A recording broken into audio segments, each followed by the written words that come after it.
Bonsoir et bienvenue à tous pour ce nouveau webinaire de notre nouvelle réunion hebdomadaire riche avant d'entreprendre. Nous avons eu d'excellents retours de votre part à tous les participants finalement concernant notre session précédente. Qu'est-ce qu'il vous faut pour démarrer?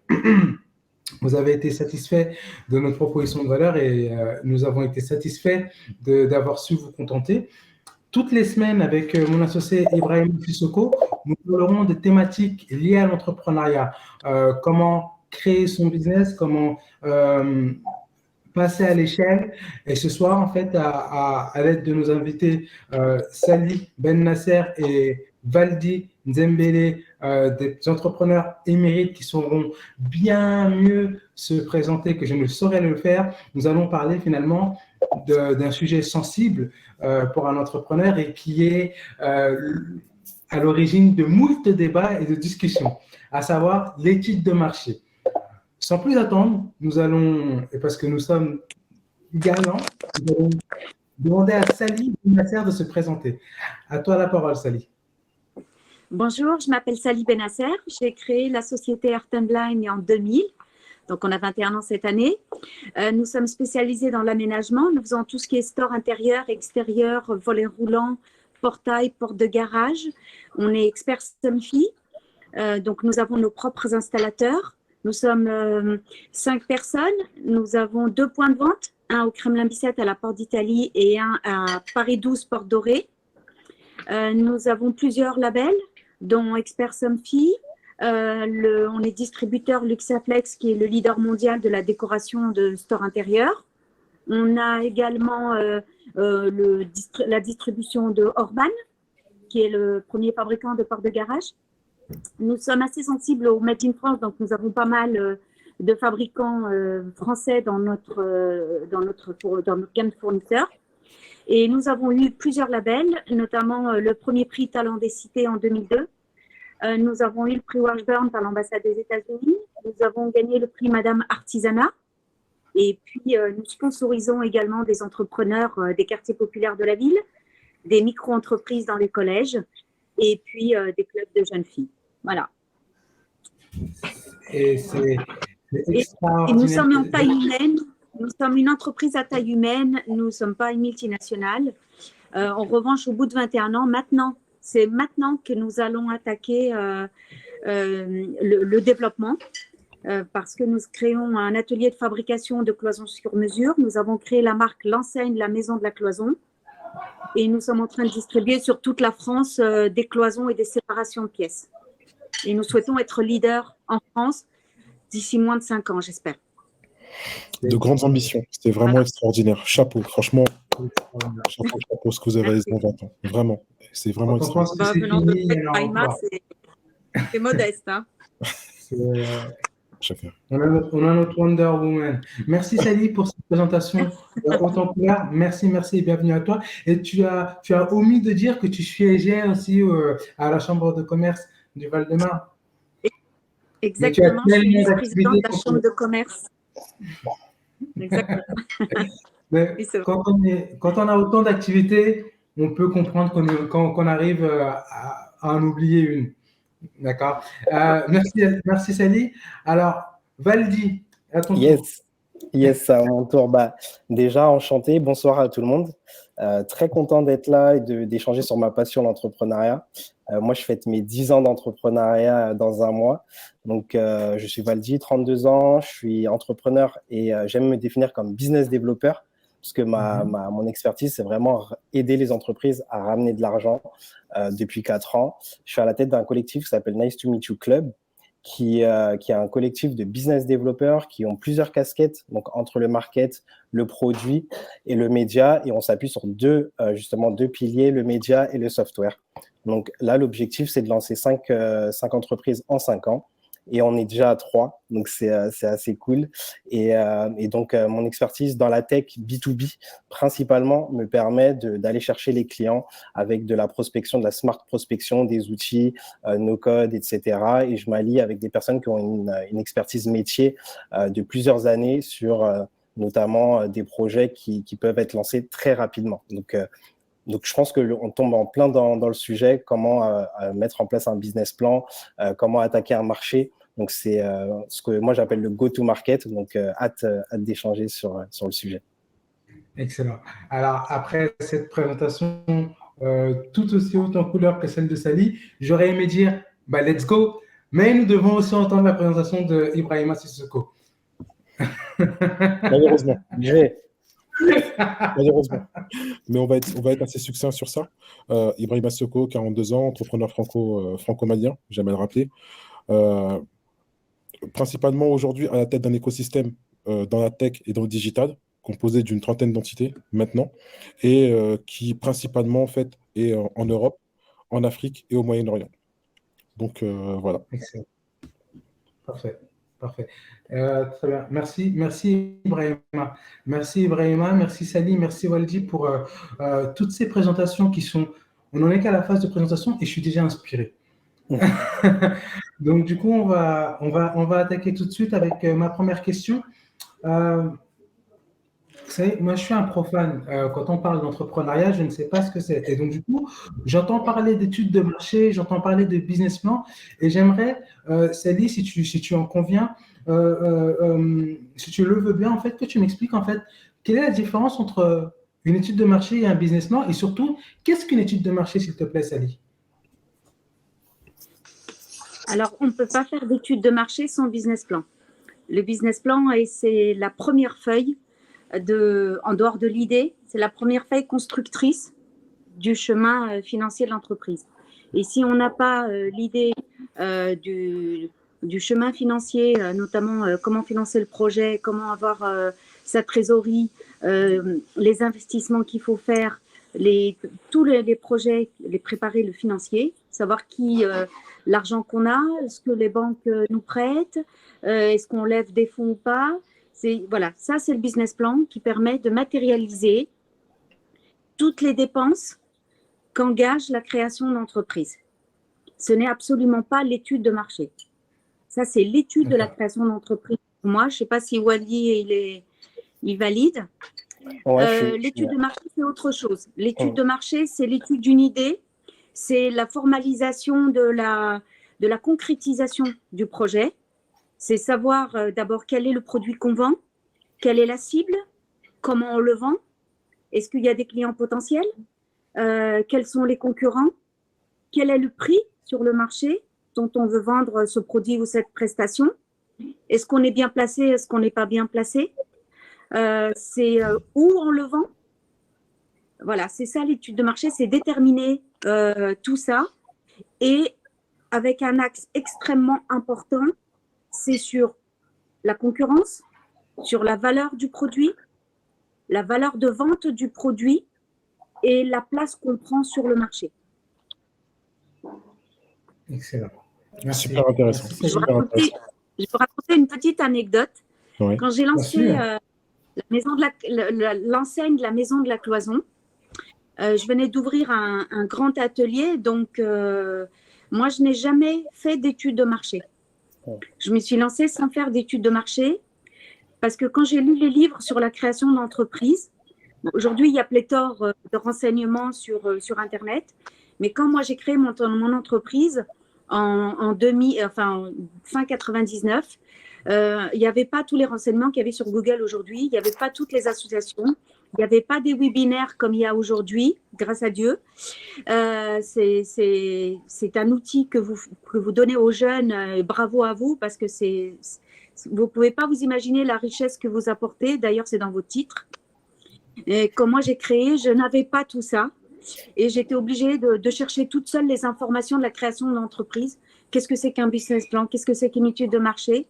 Et comme vous le savez si bien, quand on est issu de quartier populaire, on n'a pas d'entrepreneurs autour de nous pour nous aider, pour nous dire comment il faut faire, quel chemin il faut suivre, comment ne pas se tromper, parce que c'est des erreurs qui coûtent cher. Et tous les livres que je lisais disaient une chose, c'était concentrez-vous sur les produits que vous voulez vendre et vendez les produits que vous souhaitez, que vous connaissez, que vous ne pouvez pas apprendre la création d'entreprise et apprendre des nouveaux produits ou un nouveau mécanisme. Et donc, quand j'ai fait mon étude de marché, qu'est-ce que j'ai fait dans mon atelier? J'ai acheté des maquettes d'exposition. Tous les gens qui rentraient dans mon magasin, que ce soit des livreurs, que ce soit la famille, que ce soit des clients, que ce soit des amis, même si quelqu'un rentrait, se trompait de lieu, je lui disais, avant de partir, venez me voir. Et j'avais mes 10 cloisons sélectionnées, que moi j'avais sélectionnées en premier. Et je leur disais de me dire de l'ordre de leur préférence à celle qu'ils préféraient le moins. Et c'est comme ça que j'ai fait mon étude de marché, parce que je me suis aperçue que ce n'est pas forcément ce qu'on aime nous qui se vendra le mieux, mais ce qui répond le plus à la catégorie de personnes et prendre la diversité des avis afin de cibler celui qui plaît le plus. C'est comme ça que j'ai fait mon étude de marché sur les cloisons. Excellent. Extraordinaire. Merci Sally. Ouais, extraordinaire. Ah, vas-y. Non, justement, je voulais que Waldi nous dise ce qu'on pense. Yes. Moi, je suis emballé par ce que dit Sally. Justement, c'est une approche. Alors, moi, j'ai mes biais. Hein, je préviens, j'ai mes biais de personnes qui sont dans la tech et qui vendent des outils tech. Mais je suis en phase, je suis aligné avec ce que dit Sally. C'est la méthode un peu user-centric. C'est en fait, on se base sur l'expérience, sur le client plutôt que sur un produit et sur ce qu'on a dans sa tête, en fait. Il faut aller se confronter très rapidement au marché et pour pouvoir un peu mettre la main à la pâte. Et c'est pour ça que ma vision, moi, du business plan, de l'étude de marché, elle a différé. Je suis passé par là, mais c'est un peu…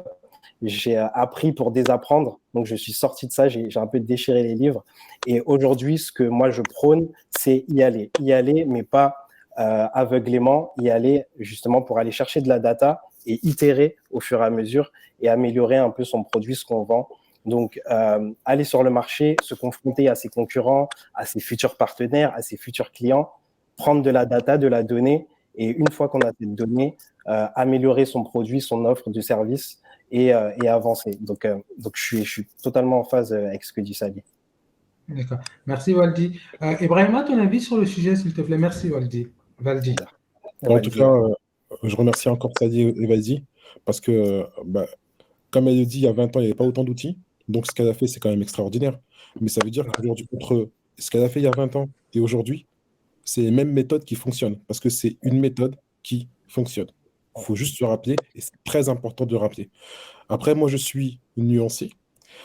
C'est-à-dire que pour moi, il y a quand même une phase de préparation qui est importante. C'est que, oui, effectivement, si on reprend l'exemple de Sally, elle a confronté, elle a préparé, mais donc elle s'est quand même enrichie en allant chercher l'information dans les livres sur les méthodologies à mettre en place, sur le pourquoi, le comment et ce qui pouvait fonctionner, ce qui ne fonctionnerait pas. Donc elle s'est dit qu'il faut qu'elle reste dans son secteur d'activité. Donc ça, c'est hyper bien. Et elle a compris tout de suite. C'est-à-dire qu'elle a pu synthétiser les informations qu'elle a récupérées pour les déployer et les exécuter. Aujourd'hui, mon étude de marché, je l'appelle autrement. J'appelle ça une étude d'opportunité. Pourquoi? Parce qu'en fait, il va falloir aller vérifier si l'opportunité est réelle ou pas. Comment on le fait? En confrontant des gens sur le marché, en vérifiant la faisabilité. Et aujourd'hui, grâce à la tech, on a un ensemble d'outils qui nous permettent d'aller beaucoup plus vite. Et c'est pas Waldi qui va dire le contraire. Donc, tout ce qui tourne autour du growth hacking, qui permet justement de vérifier des canaux d'acquisition, et quel que soit le type de service ou de produit. Mais de toute façon, je pense que les personnes qui peuvent le mieux en parler que moi, c'est forcément Waldi, hein, c'est dans son secteur d'activité. Donc, lui pourra vous dire qu'est-ce que le growth hacking, pourquoi, comment on peut être certain d'obtenir ce qu'on appelle le product market fit, d'être bien dans le time to market. Et pour ça, en fait, pour revenir à l'essentiel, vraiment au niveau de marché, pour moi, il faut se préparer. La chose à retenir, selon moi, c'est que oui, il faut confronter le marché, mais il est important de se préparer. Il est important de recueillir des données, de la data, comme il dit Waldi, comme elle a dit également Sally, et avant d'y aller vraiment. Donc après, Voilà. Et on va citer un expert en études de marché en la personne de Sun Tzu qui dit que celui qui échoue à se prépare à échouer. Euh, juste avant de passer à la question suivante, il y a une question qui nous vient finalement de Marc-Édouard Louvounou et qui est adressée à Sally. Sally, penses-tu que l'étude de marché a un impact sur la réussite de nos entreprises? Alors oui, oui, je pense qu'elle a un impact. Après, ça dépend parce que quand on connaît bien son marché, quand on connaît les prix de vente de nos concurrents, quand on connaît les qualités, la valeur ajoutée qu'on a de plus par rapport aux autres, c'est important de savoir comment on est placé. Et si on ne fait pas cette étude de marché et qu'on ne le sait pas, on peut très bien vendre trop cher, vendre pas assez cher, donc un manque de marge est un manque de trésorerie pour l'entreprise. Vendre des produits qui ne sont pas à l'ordre du jour ou au goût du jour fait aussi démarrer sur un mauvais pied. Donc oui, l'étude de marché est importante. Par contre, il faut la faire d'une manière, faut pas perdre son temps à ne faire que ça.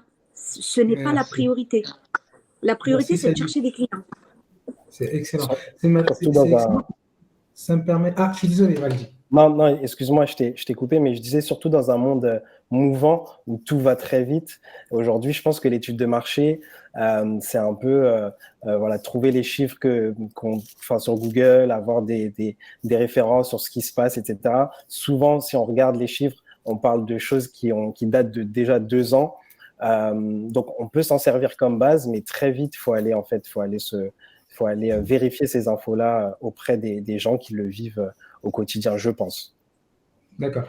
Merci Valdi. C'est bien parce que vos deux avis finalement concordent et puis ça me permet en fait moi de passer d'introduire finalement la question suivante et qui va s'adresser en fait à Ibrahima. Parce que souvent on est confronté finalement à des personnes qui se lancent dans la rédaction ou dans l'élaboration d'une étude de marché ou d'un business plan et ils y passent des semaines, des mois, voire malheureusement parfois même des années. Et je me dis peut-être que si on avait une espèce de framework, par exemple, mais à quel type de questions peuvent répondre à une étude de marché? Et donc, du coup, une fois qu'on se dise, en fait, à partir du moment où j'ai répondu à ces questions-là, je suis prêt à passer à l'étape suivante, ça permettrait peut-être aux gens d'aller plus vite. Et Ibrahima, la question que j'ai envie de te poser, c'est la suivante. À quelle question doit répondre une étude de marché, s'il te plaît? Selon moi, elle doit répondre à plusieurs questions, mais c'est vrai que aujourd'hui, comme j'ai pris l'habitude dans mon écosystème d'industrialiser ce que l'on fait, il y a des questions pour moi qui sont impératives. La première question, c'est la proposition de valeur. La proposition de valeur, qu'est-ce que c'est? C'est quel est l'élément que ton service et ou ton produit va apporter au marché. Est-ce que tu te positionnes comme un opérateur économique ou comme une start-up qui va venir disrupter quelque chose? Oui, non. Opérateur économique, monsieur. J'ai pas retenu la définition. Excuse-moi. Un opérateur économique, pour moi, c'est une entité, une entreprise, qui, elle, n'a pas forcément de modèle innovant, mais qui va calquer un modèle existant. Voilà. Alors qu'une start-up, elle arrive, et parce qu'elle a un modèle innovant, que ce soit en termes de procédés, de stratégie, de produits et ou de services, elle apporte une perturbation sur un marché ou un changement sur le marché. Disruption égale perturbation. Voilà. Donc, pour moi, la première des choses que l'on fait, nous, dans notre écosystème, et c'est pour ça qu'en fait, aujourd'hui, c'est important qu'on dispense ça et que je dise ce que l'on fait, c'est la proposition de valeur. Le qui, le quoi. Qu'est-ce que c'est? Ensuite, oui, je t'écoute, Teddy. Tu as peut-être une question? Non, je t'écoute. Je buvais tes paroles. Ensuite, on a la deuxième partie, c'est l'architecture de valeur. Le comment. Le comment on va mettre en place tout ça. Donc, c'est pour ça qu'on se pose ces questions-là. Et après la troisième partie, une fois que le porteur de projet, parce que j'accompagne des porteurs de projet qu'on incube, une fois que le porteur de projet a répondu à cette question-là, nous, on va arriver et on va répondre à d'autres types de questions qui concernent les flux de revenus. Et au niveau des flux de revenus, type et flux de revenus, il y en a plusieurs. Peut-être que lui pensait juste mettre en place un système qui va faire de la transaction, où la transaction, c'est juste en fait, prendre de l'argent sur une commission, ou peut-être vendre. Et nous, on peut arriver avec un modèle location, cession, on peut arriver avec un modèle frais d'inscription, on peut arriver avec un modèle frais de courtage. C'est vrai que c'est assez technique, mais en fait, c'est des éléments sur lesquels il est important de se renseigner lorsqu'on fait un business model Osterwalder, un BMC, business model Canva, qui nous permet de regrouper l'ensemble de ces informations-là pour bien définir ce que l'on veut apporter, comment on veut l'apporter, les canaux de distribution, les coûts, la structure, les dépenses et éventuellement peut-être un chiffre d'affaires prévisionnel. Donc, c'est assez méthodique et c'est un outil qui est assez important pour un entrepreneur qui veut se lancer. Et l'ensemble des questions qu'il faut se poser sont à l'intérieur de cet outil-là. Voilà pour moi. Excellent. Merci, Ibrahima. Donc, du coup, pour toi, il faut répondre à des questions, à trois questions fondamentales. Quelle est ta proposition de valeur? Quelle est ton architecture de valeur? Donc, en fait, comment tu vas déployer toute cette proposition de valeur au sein de ton organisation? Et enfin, quels sont tes flux de revenus? Donc, du coup, en fait, si on veut parler français, comment tu comptes gagner de l'argent? Valdi, qu'est-ce que tu pourrais ajouter en fait à ces questions qui nous ont été apportées par Ibrahima? Merci Ibrahima. Moi, comme je disais, j'aime bien le préciser pour que la discussion elle soit beaucoup plus large. J'aimais bien un peu produit, tech, B2B. Et donc, aujourd'hui, je bosse avec pas mal de CEO. Et moi, l'étude de marché, en tout cas, l'étude qui est faite, elle se fait beaucoup au niveau du why, au niveau de qu'est-ce qui rend l'entrepreneur et ce qu'il vend, qu'est-ce qui le rend unique. Et très rapidement, en fait, on va chercher l'océan bleu, on va chercher un peu cette inclinaison sur le marché qui fait que ce qu'il propose sur un timing donné et avec un produit donné qui s'adresse à une cible client précise. Oui, dis-moi. Je suis désolé Valdi, parce que moi, quand tu me parles d'océan bleu, je pense natation. Donc, est-ce que tu peux expliciter les termes? Je précise. En gros, l'océan bleu, c'est un livre que je vous conseille à tous d'ailleurs, La stratégie de l'océan bleu. C'est réussir par certains procédés à trouver la façon d'être unique sur un marché qui est auparavant un océan rouge. Donc, si on veut visualiser, c'est un peu tous les requins qui se mangent, les boîtes qui vendent la même chose au même prix, etc. Donc là, c'est l'océan rouge. Et nous, on va être sur cet océan rouge. On ne va pas réinventer la roue, mais on va trouver l'inclinaison parfaite qui nous permet justement de sortir de ça. Donc, très vite, moi, c'est ce que j'essaye de faire avec les startups que j'accompagne. Et on va partir de cette proposition de valeur, elle va partir toujours de l'entrepreneur. J'ai l'impression, et vous allez me dire si je me trompe. Oui. Je me permets, on est en mode débat. Ouais, vas-y. Ouais, bien sûr. Si jamais tu peux préciser, s'il y a l'océan bleu, c'est qu'il y a forcément d'autres choses. First mover, fast second. Est-ce que tu peux t'expliquer un petit peu, s'il te plaît? Ouais. Alors, quand tu vas t'expliquer, Valdi, est-ce que tu pourras aussi illustrer Ouais. En gros, Ibrahima, tu évoques le fait que soit tu es second sur un marché et que tu dois talonner un peu le premier sur le marché, ou soit tu arrives sur quelque chose de totalement nouveau. C'est ça? Okay. Donc, tout dépend. Je pense qu'aujourd'hui, on a une ère où tout existe sur tous les marchés, sur tous les secteurs. Donc, généralement, on est souvent dans du, comment tu l'appelles, second fast, c'est ça? Fast second. Fast second, c'est ça. Corrige après les premiers, les talonnés de près. C'est ça, exactement. Et on est soit sur ça, ou on est soit beaucoup ce que font les startups, c'est un peu de dépoussiérer des métiers vieillots qui n'ont pas de tech et qui vont arriver justement avec une proposition de valeur pas si nouvelle que ça au final, mais qui vont réussir à automatiser certains procédés et qui va rendre un peu, qui va créer cet océan bleu, cette unicité sur le marché. Donc nous, à chaque fois, c'est ce qu'on cherche.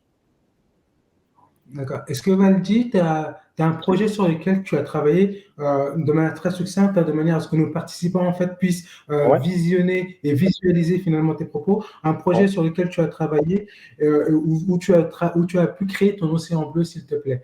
Yes.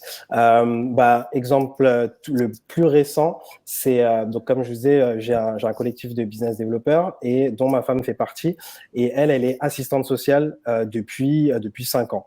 Là, on s'est associé avec une personne qui s'appelle Béatrice Bellabaz, qui fait ça depuis 14 ans et qui envoie des assistantes sociales parce que il y a une législation qui oblige les entreprises de plus d'un certain nombre de salariés à prendre soin de leurs salariés en les mettant en relation avec des personnes du médico-social. Donc ça se fait en externalisant des assistantes sociales qui vont sur site dans les entreprises une fois par semaine ou autre. Et en dehors de ça, si vous voulez aujourd'hui prendre un rendez-vous avec une assistante sociale, il va falloir aller à la mairie, attendre 3-4 mois, remplir des dossiers, etc. Donc nous, on a permis, via une application de prise de rendez-vous, d'avoir un rendez-vous en moins de 24 heures avec une assistante sociale, une kiné, une infirmière puéricultrice pour vos enfants si vous avez des problèmes à la maison, une coach parentale. Et en fait, tous ces problèmes, tous ces problèmes jouent sur la performance du salarié. Donc, le patron, le chef d'entreprise, il est content de pouvoir mettre à disposition une application comme ça à ses employés, et ses employés, les salariés, sont contents d'avoir accès à une personne hyper rapidement. Donc là, on est sur un métier qui existe depuis des années, l'assistanat social, mais on va ramener une brique tech qui permet justement d'accélérer ce processus. Merci Valdi. Merci Valdi, merci Ibrahima. Une question pour Sally. Sally, parce que tu travailles finalement au sein de la Chambre du commerce du Val-de-Marne, comme on l'a dit, et tu es une entrepreneuse de multiples talents. Et j'aimerais savoir finalement, selon toi, quelles sont les erreurs à éviter dans une étude de marché, s'il te plaît? Alors, c'est déjà d'y passer trop de temps.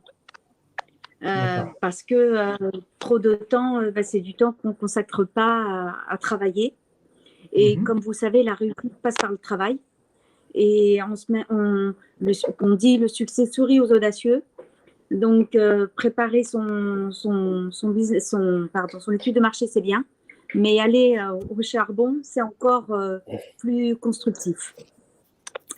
L'étude de marché, c'est aussi l'étude de l'offre et de la demande. C'est répondre à un besoin avec un produit précis.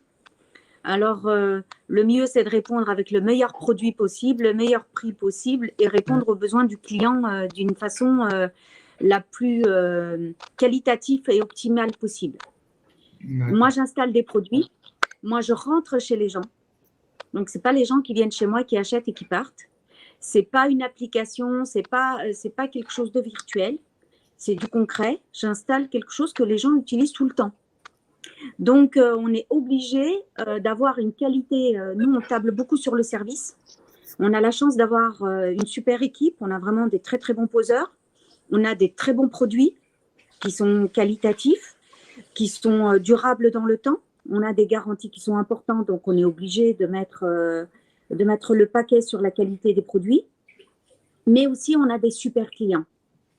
Et nous, notre durabilité et notre résistance au temps, c'est la qualité de nos clients aussi. C'est de bien les servir. Le service est super important. C'est d'être à leur écoute. C'est de répondre à leurs demandes. Moi, j'ai 21 ans. J'ai pas de clients qui m'ont jamais payé. J'ai pas des clients insatisfaits. Ça, il doit y en avoir, mais on a la chance de pouvoir rectifier quand ça va pas. Voilà, c'est de maîtriser son métier, de maîtriser ses produits, de maîtriser son réseau de distribution et d'offrir aux clients la proposition la plus optimale possible et durable. D'accord. Merci Sally. Alors, juste une question parce que j'ai répondu à ta question. Oui, parfaitement. Tu y as tellement bien répondu d'ailleurs que ça m'a fait gérer une nouvelle question pour toi. Je sais que dans le cadre de tes fonctions, encore une fois, de tes multiples fonctions, tu as été amené et je demanderai aussi à Valdi et à Ibrahima de répondre à cette question, s'il vous plaît, si vous le voulez bien. tu as été amené finalement à être confronté à de multiples projets. Est-ce qu'il y a une anecdote, un projet auquel tu as été confronté où finalement tu t'es rendu compte que l'étude de marché, ou en tout cas le projet, était mal réalisé et donc du coup, qui t'ont permis finalement de mettre en exergue quelques défauts critiques. Et donc du coup, quels seraient selon toi les défauts critiques d'une étude de marché qui te font dire en fait, juste à l'ouverture finalement du dossier, this is a no-go. Ça, c'est un no-go, ça ne passera pas.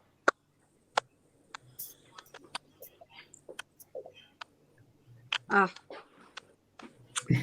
alors là, je pense qu'il y a tellement pléthore aujourd'hui, on a tellement d'entrepreneurs talentueux avec plein d'idées que chaque idée trouve sa place si on la place bien là où il faut. Aujourd'hui, on ne peut pas dire qu'il n'y a pas de produit qu'on ne peut pas placer ou une prestation qu'on ne peut pas placer. Moi, je rencontre des jeunes entrepreneurs tout le temps et je peux vous dire que c'est vraiment des pépites. C'est des gens qui ont envie d'avancer, qui sont... c'est des vraies pépites de nos quartiers et de ce fait-là, il y a vraiment des idées excellentes. Je pense que moi, je dirais que chaque idée a sa place. Il faut juste la mettre au bon endroit. D'accord. D'accord. Merci, Sally. Merci. On va donner la parole à Valdi, on finira par Ibrahima. Yes, toujours sur la même question. Exactement, sur la même question. Yes. Donc, pour moi, l'erreur, ce serait comment formuler ça? De rester sur l'hypothèse. Pour moi, lorsque tu as une idée de business, t'émets une hypothèse, et cette hypothèse-là, très rapidement, va falloir y répondre. Et souvent, on part d'une idée qui est dans notre tête en se disant ça va marcher. Et au final, très vite, on reste un peu dans ce fantasme de non, les gens m'ont pas compris, ils n'ont pas compris mon projet. Et l'étude de marché, on peut rester longtemps, c'est ce que disait Sally. Donc, c'est répondre à un besoin de façon qualitative. Et en fait, on répond à un besoin. On ne répond pas forcément à nous, notre envie en tant qu'entrepreneur. Donc, vraiment répondre à une problématique existante et l'exécuter de la meilleure des façons, quoi. Donc, je ne sais pas si je réponds bien à ta question. Alors, c'est ta réponse et c'est ça qui est intéressant en fait.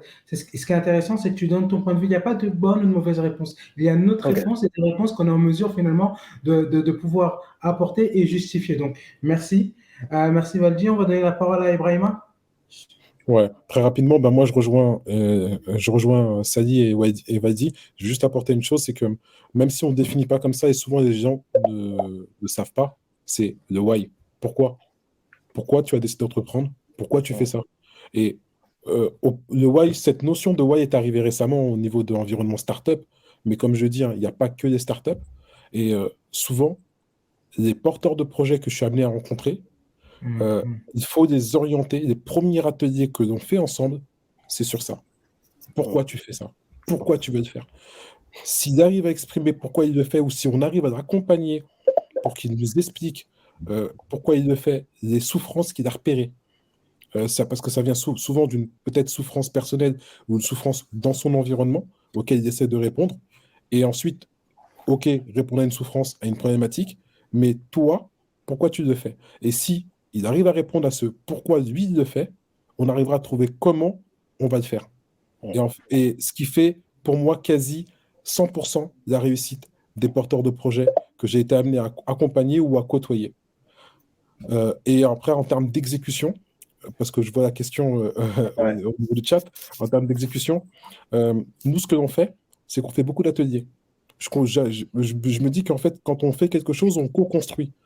On se considère aujourd'hui plutôt senior à ce niveau-là. Et comme Sally le fait très bien, et on en parle, hein, et ça, c'est vraiment extraordinaire. Et même Valdi le fait à sa manière, parce que je vois comment il opère. C'est que tous, quand on a entrepris, et qu'on a souffert d'avoir entrepris parce que ça a été dur et qu'on n'a pas forcément eu les rôles modèles auparavant, qu'on n'a pas forcément eu les bonnes billes, qu'on ne savait pas par quoi passer, comment passer, ce que nous, on a mis 3 ans à faire, d'autres, on aimerait bien qu'ils le fassent en 6 mois. Donc, sur notre temps personnel, on accompagne. Sur notre temps personnel, on conseille. Ce conseil-là qui, aujourd'hui, on n'est pas capable de valoriser et qui n'est pas monétisable, c'est une mine d'or. Je sais que Sally Le temps qu'elle passe à peut-être donner un conseil de 10 minutes, ce temps-là va permettre à un autre entrepreneur, pas de gagner 10 minutes, mais de gagner des fois 6 mois, 8 mois. Pour l'anecdote, mon petit frère a C'est commencé exactement ça, Ibrahim. Mon frère a commencé à entreprendre avant moi. Il a commencé peut-être, allez, on va dire 3 4 ans avant moi. J'étais confronté à un vrai problème. Mon entreprise est en croissance. J'ai des clients. Sauf que mes clients me payent à 3 mois. Mais moi, mes consultants, faut que je les paye dans 30 35 jours maximum. J'avais mis de l'argent de mes économies, mais je me retrouvais dans un goulot d'étranglement où là, les banques n'étaient pas prêtes à me suivre parce que j'étais trop jeune. Je ne savais pas comment faire. J'arrive chez moi, je suis dépité. Mais vraiment. Parce que ma crainte numéro un, c'était de pouvoir payer mes consultants. J'en dormais pas. Mais comment je vais faire? Comment je vais faire? Et j'essayais de trouver de l'argent autour de moi. Et mon frère m'a dit, mais fais de la facturage. Je dis quoi, pardon? Il me dit de la facturage. Je dis, mais qu'est-ce que c'est que ça? Il m'a dit, bah, c'est un modèle qui va te permettre de pouvoir vendre tes factures contre peut-être 2 3 % et surtout gagner du temps. Ça va te faire ramener de la trésorerie. Il m'a dit ça, on était samedi après-midi, je suis rentré à facturage sur Google, et là, ok, on essaie. Lundi, j'envoie des mails. Mercredi, j'ai un contact. Le vendredi, le contrat a été signé. Ça m'a sauvé. Sans la facturage, j'aurais jamais pu faire ça. Et c'était une discussion avec un entrepreneur qui a duré 5 minutes. Et sans ces conseils, sans ces level up, c'était difficile. C'est trop difficile. C'est excellent. Donc, ce qui ressort finalement de tout ce que vous nous avez dit là, c'est une étude de marché, c'est bien, mais ce qui est plus important finalement encore que l'étude de marché, c'est le facteur humain, savoir bien s'entourer, et c'est l'objet même finalement de nos webinaires finalement. Savoir s'approprier cette richesse, pas une richesse financière, mais une richesse humaine, une richesse de contact, une richesse de connaissances, une richesse de questions, une richesse de solutions. Merci, merci, merci. Euh, alors, en fait, moi, je suis là en train d'animer le webinaire, mais c'est une véritable thérapie pour une personne en fait qui débute finalement dans l'entrepreneuriat, qui se cherche et qui se dit, écoute, j'ai vu, parce que l'entrepreneuriat, c'est un chemin finalement où il y a beaucoup de carcasses, beaucoup de gens qui ont tenté, qui ont dit, c'est pas possible, on n'y arrivera pas, etc. Mais en fait, c'est parce que c'est des gens qui ont voulu tout faire tout seuls, mais on ne peut pas courir un relais tout seul. Il faut avoir des personnes comme vous qui vont nous aider finalement pour atteindre des étapes et passer à l'échelle. Une question, et je vais demander finalement à Valdi d'y répondre parce que c'est une question qui est faite pour lui. Mais dans le cadre d'une étude de marché, quels sont est-ce que tu aurais quelques outils à nous partager qui nous permettraient finalement de pouvoir faire vite et bien une étude de marché, s'il te plaît? J'adore cette question parce que moi, cet été, j'ai créé une formation qui s'appelait, avec mon collectif, on a créé une méthode qui s'appelle la méthode des 3 H, Hype, Hack, Hustle. Et en fait, dans cette méthode, très rapidement, donc comme je le disais tout à l'heure, on part du why, on part de l'entrepreneur, de pourquoi il fait ça, comme disait Ibrahima, et on va trouver l'inclinaison parfaite sur le marché. Mais en fait, cette inclinaison, faut passer à l'exécution, comme demandait la question dans le chat. Et pour moi, aujourd'hui, à l'ère d'Internet, on a les outils. Enfin, ça n'a jamais été aussi facile de communiquer. Et moi, ce que je fais souvent, c'est communiquer avant même d'avoir une entité juridique. Commencer à faire comme si le produit était prêt, comme si le business était prêt, avoir des premiers rendez-vous clients et facturer. Et puis, avec ce cash-là, commencer à créer l'entreprise sans forcément faire des emprunts, se tourmenter, etc. Et aujourd'hui, là, ce qu'on fait ce soir, c'est la preuve qu'on peut lancer un produit très rapidement. Aujourd'hui, vous faites un webinar, Ça vous permet d'échanger avec votre marché, avec les gens, de recueillir de l'info, de savoir ce qu'ils veulent au final et d'avoir une proposition de valeur orientée vers eux avec un podcast. Donc moi, je conseille souvent le podcast, le webinar, le blog, mais même si les gens lisent beaucoup moins, mais on peut très rapidement se confronter au marché, savoir ce que les gens veulent en vendant quelque chose qui n'existe pas encore et puis commencer à se lancer très rapidement, quoi. Fake it until you make it. C'est ça, totalement. Et là, il y a une belle success story. Je donnerai juste la parole à Sally. Mais pour aller dans le sens de tes propos, en fait, on utilise tous un outil comme Dropbox aujourd'hui. D'accord? Et Dropbox, ça a commencé avec un formulaire de contact. Est-ce que vous seriez intéressé par tel service? Et avec ça, ils ont levé des millions. C'est l'homme qui fait l'argent et c'est pas l'argent qui fait l'homme. Et l'homme, la femme, les gens. Moi, ça a été incroyable. On parle souvent d'Ibrahima Sissoko, mais il y a une armée derrière. Hein. Il y a une armée de personnes qui, d'ailleurs, ils sont en train de regarder la Ligue des Champions qui va pas tarder à commencer. Mais cette armée, aujourd'hui, je vais prendre juste un cas concret. Eli, 2017.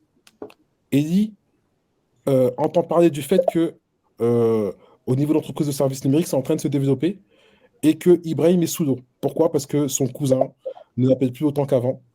Pourquoi? Parce qu'en fait, des factures, parce que c'est compliqué. Ça devient très compliqué.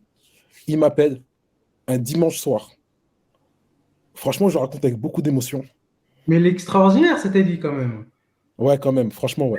Il m'appelle un dimanche soir, il est 20h30. Il m'avait appelé la fois d'avant pour me dire, jamais tu as besoin d'aide, n'hésite pas. Il me rappelle un dimanche soir, il me dit, je sais que tu es sous l'eau, tu as besoin de quoi? Il dit, j'ai juste besoin de toi. Viens et on verra par la suite. Il est arrivé, c'était en septembre 2017. Il est reparti en novembre 2018. Et certaines personnes qui sont dans le webinar sont témoins. Et quand il est arrivé, il a structuré toute la partie administrative et financière. Et je tiens officiellement à tout le monde à le remercier pour ça. Parce que c'est une personne qui est venue. Oui, bon, il a été payé quand même. Mais il n'avait pas de compétences spécifiques dans ce domaine-là. C'est important de le rappeler. Ça veut dire qu'il est venu pour apprendre et se dire, de toute façon, quoi qu'il arrive aujourd'hui, on est entrepreneurs tous les deux, il a besoin d'un coup de main. Aujourd'hui, c'est lui. Demain, ce sera peut-être moi. Mais aujourd'hui, ce qu'il faut, c'est intervenir. Donc, on a fait beaucoup d'erreurs. Beaucoup d'erreurs jusqu'à avoir un service administratif et financier au top. C'est ma machine number one. Mais ça veut dire aussi qu'il a su écouter. Exactement. Il a su écouter son écosystème, écouter les gens qui étaient autour de nous, écouter les clients, écouter et recruter les personnes qu'il fallait, parce qu'il fallait recruter des gens qui étaient capables justement d'avoir ces compétences-là que nous n'avions pas. Et après, par la suite, on est monté sur d'autres choses, dès qu'on a maîtrisé les différents départements et les différents pôles. Donc pour moi, la valeur number one, c'est l'humain. Et ça restera toujours la valeur exceptionnelle, c'est l'humain et sa capacité à faire, sa capacité à être motivé, sa capacité à écouter, comme tu dis, Sally, hein, parce que c'est hyper important, et tout ce qui tourne autour de l'expérience utilisateur. Vas-y, Valdi, on t'écoute. Yes, donc je disais, voilà, vraiment travailler sur soi-même. Pourquoi on fait ça? Qu'est-ce qu'on aime faire? Souvent, moi, j'aime bien faire un petit aikigai aux personnes. Un aikigai, c'est un outil pour savoir comment être aligné avec son business. Et tu m'entends? Qu'est-ce que ça signifie, Aikigai? L'ikigai, c'est un outil justement qui permet d'être aligné avec soi, savoir ce qu'on aime faire, ce qu'on veut faire, ce que les gens nous voient faire. Donc, faire des tests de personnalité, n'hésitez pas à en faire. Vraiment essayer de trouver quel problématique dans le monde on veut répondre et comment. Donc, faire vraiment se baser son business plan au final, pas forcément penser argent tout de suite. Moi, par exemple, j'ai eu un échange avec Ibrahima, je crois que la semaine dernière, et la première chose que je lui ai parlé, c'est comment tu fais pour rester aligné avec tes multiples business. Et en fait, on parle valeur, on parle d'humain, comme vous l'avez dit souvent. Donc, vraiment travailler sur soi-même. Et voilà, je pense que c'est le plus important lorsqu'on est entrepreneur parce que c'est une vision long-termiste. Excellent. Merci Valdi. Brahima, on peut finir sur toi. Qu'est-ce que tu en penses? Je rejoins Valdi, je rejoins Sadi. De toute façon, je ne peux que les rejoindre, hein. Franchement, c'est vraiment un webinaire de qualité avec des entrepreneurs de qualité. C'est bien de le rappeler, hein. C'est vraiment hyper important de dire la chance que l'on a de pouvoir avoir ce type de personnes qui prennent de leur temps pour pouvoir intervenir sur ce type d'émission ou ce type de rendez-vous. Donc, vraiment, je suis vraiment très heureux et je tenais vraiment à vous remercier par rapport à ça. Et pour rebondir sur ce que disait Valdi, la connaissance de soi, apprendre à se connaître. J'ai mis 40 ans. J'ai mis 40 ans à apprendre à me connaître.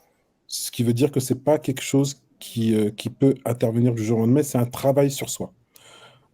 Pourquoi il le fallait absolument? Parce que pour savoir ce dont on a besoin, il faut savoir ce que l'on peut amener. Donc, à partir du moment où on sait ce que l'on peut amener, et on sait ce sur quoi on est bon et ce qu'on aime faire, parce que pour faire quelque chose bien, il faut aimer le faire, il faut aimer le faire, et bien à ce moment-là, ce qu'on n'aime pas faire, on le donne à quelqu'un qui aime le faire. Et on établit une complémentarité. On fera peut-être pas du business avec ses copains, ses potes, ses amis, mais on fera du business avec des gens qui vont amener de la valeur et qui vont vous amener cette complémentarité. Donc, je le rappelle, et c'est super important. Euh, Ce que j'aimerais bien dire également, qui est important également, c'est que riche avant d'entreprendre, c'est vraiment se dire quelles sont les billes que l'on peut avoir. Et moi, j'aime beaucoup lire, ce qui n'est peut-être pas le cas de tout le monde, et ça, je peux le comprendre parce qu'il faut avoir le temps. Et moi, c'est vraiment limite une passion.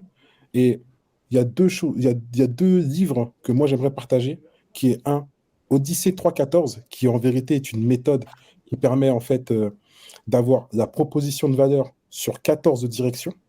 C'est une méthode qui est enseignée à HEC. Donc, on n'a pas besoin d'aller à HEC. On ne fera pas tous HEC. Mais je pense que ça peut être un accélérateur pour toutes les personnes qui sont présentes au niveau du webinar d'acheter ce type de bouquin ou au moins de se renseigner sur ce que ça apporte. Ça permet d'avoir des directions différentes et de réfléchir différemment sur la proposition de valeur et the power of community. Waldi a dit quelque chose tout à l'heure qui est hyper intéressant et je vous inviterai au niveau du replay à le réécouter. C'est quand on veut vendre un produit, euh, on commence par créer une communauté. Enfin, là, je prends un raccourci. Comment créer une communauté, tester le produit autour de la communauté. C'est ce que Sally a fait en vérité.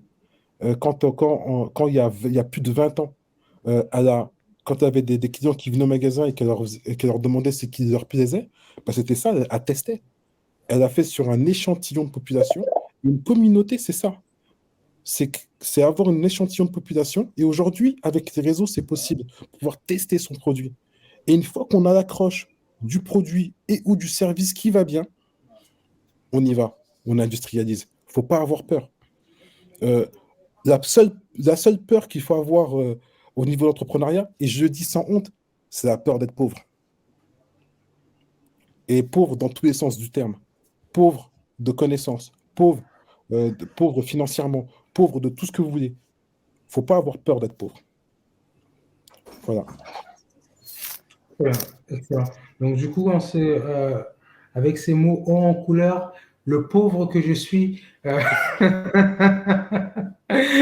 mettre, va mettre fin au webinaire. Je vous remercie infiniment au nom de toute l'organisation Riche à Entreprendre. Dans un premier temps, bien évidemment, tous ces participants muets qui nous ont fait part finalement de leur retour, de leurs émotions et de leurs questions dans le chat. Je ne saurais conclure le webinaire sans remercier encore une fois Valdi et Sally pour leur présence. Bien évidemment, l'ensemble de l'équipe, nos soldats de l'ombre. Brahima, est-ce que je dois le remercier? Je ne sais pas. Mais merci encore une fois, Brahima. Brahima, la semaine prochaine, on a un webinaire sur comment trouver son modèle économique avec des invités tout aussi haut en couleur que Valdi et Sally. On a un des responsables de la BPI. Est-ce que tu peux nous dire qui sont les deux invités de la semaine prochaine, s'il te plaît, Ibrahima? On a Ahmed Bouzaïd qui va nous rejoindre pour ce webinaire la semaine prochaine, plutôt, excusez-moi, bon, que Sally connaît bien et que Vadi connaît également. Et on a Laurence Ascari. Donc, voilà, on va approfondir certains sujets. Laurence Lascari, en fait, qui est productrice de cinéma orientée banlieue et qui a réalisé des films qui ont été des success stories au niveau national. notamment le film avec Ahmed Silla où il grimpait le mont Everest. Merci pour votre présence lors du webinaire. Si vous n'avez pas pu être là au début du webinaire, je vous demanderai en fait d'attendre quelques instants. Vous aurez accès à un replay. Dès ce week-end, vous aurez accès au replay du webinaire en fait, sur notre chaîne YouTube. Je vous souhaite énormément de réussite dans vos projets respectifs et encore une fois, n'oubliez pas, soyez riches avant d'entreprendre et soyez riches surtout d'entreprendre.